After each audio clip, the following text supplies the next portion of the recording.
अब देखो, इसको करना है रेशनलाइज, तो हम क्या करेंगे, ये मल्टीप्लाई करेंगे, तो जितना ये है उतना ही इधर लेंगे, लेकिन अपोजिट साइन का लेंगे, और जो यहाँ पर लिया है वही यहाँ पर लेंगे।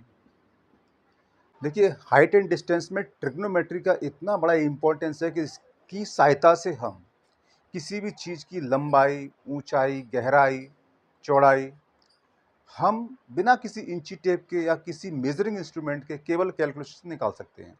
ये सबसे बड़ा एडवांटेज है।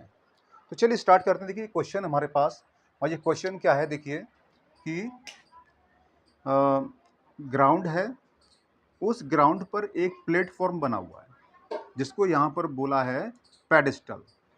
तो ये वो मान लीजिए ये पेडेस्टल है ना, इस तरीके से मान लो, है ना, ये पेडेस्टल है, और इस पेडेस्टल पर एक मूर्ति खड़ी है। मैं केवल उसकी लंबाई बता रहा हूँ, ठीक है, मैं वो मूर्ति को नहीं बना रहा हूँ, और ना मैं बना सकता हूँ मूर्ति को भाई, है ना। तो ये पेडेस्टल है और ये स्टैचू है। इस ग्राउंड के किसी पॉइंट्स पर, मान लो यहाँ से इन दोनों को देखा जा रहा है, तो आप जानते हो जब यहाँ से जो देखा जा रहा है हॉरिजॉन्टल लाइन ऐसे अगर खींची जाएगी और उससे ऊपर की ओर देखा जाएगा तो एंगल ऑफ एलिवेशन बनता है। तो इस पॉइंट से इसको देखा जा रहा है तो ये ज्वाइन कर दो, और इसी पॉइंट से इसको देखा जा रहा है तो इसको ज्वाइन कर दो। तो देखिए अब हमारे पास क्या होगा, दो एंगल हो गए। तो ये एंगल 45 डिग्री का है और ये वाला एंगल 60 डिग्री का है। अच्छा, स्टैच्यू की हाइट तो दी गई है, कितनी दी गई है, वो है आपकी 1.6 मीटर। अब वो ये जानना चाहता है कि ये जो स्टैचू है इसकी हाइट कितनी, तो इसकी हाइट में पता, सॉरी, वो ये जानना चाहता है कि पेडिस्टल है ये कितना ऊंचा है, इसकी हाइट कितनी, तो इसकी हाइट हमने मान ली h। तो अब हम क्या करें कि इसको निकालें। देखिए क्या है कि इसका दिया हुआ है और ये वाली वैल्यू जो दी गई है 1.6, ये इस वाले ट्राइंगल को बिलोंग करती है, और ये वाला ट्राइंगल राइट एंगल में नहीं है। तो अब हम इस सिचुएशन में क्या करें, ठीक है, तो अब हम क्या करेंगे कि हमें ना तो ये दिया गया ना ये दिया गया, बस इतना ही दिया गया है। पहले जो क्वेश्चन निकाले अभी तक उसमें क्या होता था, या तो फुल वैल्यू इसकी दी होती थी, या फुल वैल्यू इसकी दी होती थी, या इसकी दी होती थी, मतलब राइट एंगल की कोई ना कोई वैल्यू दी गई होती। लेकिन यहाँ पर राइट एंगल में कोई वैल्यू नहीं दी गई है। तो इसको कैसे सॉल्व करेंगे, इसको देखते रहिए मेरे साथ में। तो देखिए पहले हम क्या करते हैं, जो इंफॉर्मेशन दी पहले उसको नोट कर लेते हैं। तो देखो, हाइट ऑफ द स्टैचू कितनी है, 1.6 मीटर, और एंगल ऑफ एलिवेशन यानी कि दो एंगल हैं, तो θ1 इज इक्वल टू 45 डिग्री और θ2 मान लीजिए 60 डिग्री। फाइंड क्या करना है, हाइट ऑफ द पेडेस्टल। ये हाइट नोट करनी है आपको। तो हम करेंगे क्या, काम तो हमें राइट एंगल ट्रायंगल में ही करना है। तो देखिए पहले हम लेंगे ये वाला ट्रायंगल, तो देखिए लिखेंगे यहाँ पर एन ट्रायंगल, तो इसको नाम दे देता हूं मैं कोई, ए, इस पॉइंट को बी, इसको सी नाम दे दो, इसको डी नाम दे दो। तो an triangle A B C. तो देखिए ये जब दो ट्रायंगल हो तो उसके अंदर में कॉमन चीज देखनी पड़ती है, तो कॉमन चीज ये है इन दोनों ट्रायंगल में। तो देखो ये भले ही राइट एंगल नहीं है लेकिन हम राइट एंगल ही लेंगे। तो एक तो राइट एंगल ये बन गया और एक ये बन गया, ठीक है, तो इसको नहीं लेंगे, इस वाले को नहीं लेंगे, ठीक है, क्योंकि राइट एंगल नहीं है।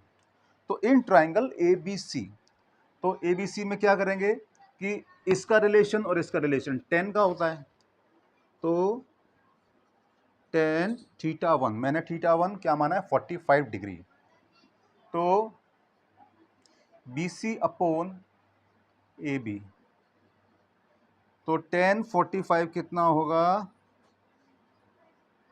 ठीक है। तो पहले बी सी देख लेते हैं, बी सी क्या हमारा एच, और ए बी हमें फाइंड करना है, और tan 45 की वैल्यू होती है 1, तो एच अपॉन ए बी, यानी कि A B is equal to h, यानी कि आपकी ये वैल्यू भी एच आ जाती है, ये वाली वैल्यू, ठीक है। अब आप ये मत देख लेना कि ये वाली वैल्यू इसके रेस्पेक्ट में बहुत ज़्यादा बड़ी दिखाई है। देखो ये जो हम फिगर बनाते हैं क्वेश्चन को सॉल्व करने से पहले, एक ये प्री आइडिया होता है, हमें नहीं पता होता कि वो क्या आने वाला है, लेकिन हम वो मानेंगे जो कैलकुलेशन में आई है।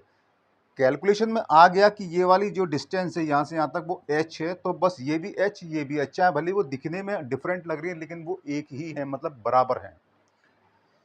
अब हम आते हैं इन ट्राइंगल ए बी डी में, तो इसमें क्या करेंगे कि tan θ2 is equal to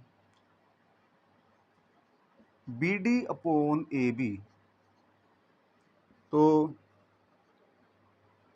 tan 60 degree और बी डी की वैल्यू कितनी, यहाँ से यहाँ तक कितनी रहेगी, देखो दो हाइट्स है, एक ये और एक ये, ऐड हो जाएंगी, यानी कि h प्लस 1.6 और ए भी आपका ये भी h है,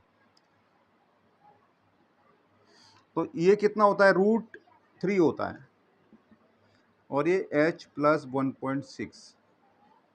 अब हमें कैसे भी करके इन दोनों h को एक तरफ करना है, तो पहले करेंगे क्रॉस मल्टीप्लाई, तो √3 h is equal to h plus 1.6, इसको इधर लेकर के आओ, h कॉमन ले लो, तो क्या बचेगा √3 माइनस 1 इज इक्वल टू 1.6। आगे h is equal to 1.6 upon √3 minus 1, तो अब देखिए 1.6 इन ब्रैकेट √3 प्लस 1, और ये हो जाएगा आपका √3 स्क्वायर माइनस 1 स्क्वायर, तो ये 1.6 √3 प्लस 1 और ये हो जाएगा 3 माइनस 1, तो ये क्या आएगा अगली बार 1.6 इन ब्रैकेट √3 प्लस 1 अपॉन 2, तो इस 2 से इसको काट देंगे तो क्या आएगा 0.8, यानी कि जो h है वो क्या आ गया आपका 0.8 इन ब्रैकेट √3 प्लस 1, ये आ गया। आप चाहो तो √3 की वैल्यू 1.73 को रख करके भी इसको आंसर निकाल सकते हो, लेकिन बुक में यही दिया तो मैं यही कर देता हूँ, तो यही हमारा आंसर हो गया। तो देखिए दोस्तों, इस टाइप के क्वेश्चन में हमें इस टाइप का आइडिया लगाना चाहिए, मतलब पहले फिगर बनाई, हमेशा की तरह से बोलता आ रहा हूँ मैं, और हमें कॉमन चीज़ ढूंढना चाहिए, तो कॉमन चीज़ ये है, बस हमारा क्वेश्चन आसान हो जाता है, बाकी कैलकुलेशन होती है। और इसके पहले भी मैं क्वेश्चन लगातार करा रहा हूँ, आप मेरे पहले वीडियो को देख सकते हो, उसमें इसी तरीके से समझाया गया है, और आप उसको देख करके और आप उनको देखिए बराबर, तो आपको काफ़ी अच्छा सीखने को मिलेगा, ठीक है। सो फ्रेंड्स, आई होप कि आपको ये समझ में आया होगा। अगर आपको समझ में आया तो उसको लाइक, सब्सक्राइब और शेयर ज़रूर करें। फिर मिलते हैं अगली वीडियो में एक नए क्वेश्चन के साथ में, एक नई प्रॉब्लम के साथ में। Till then good bye and keep learning.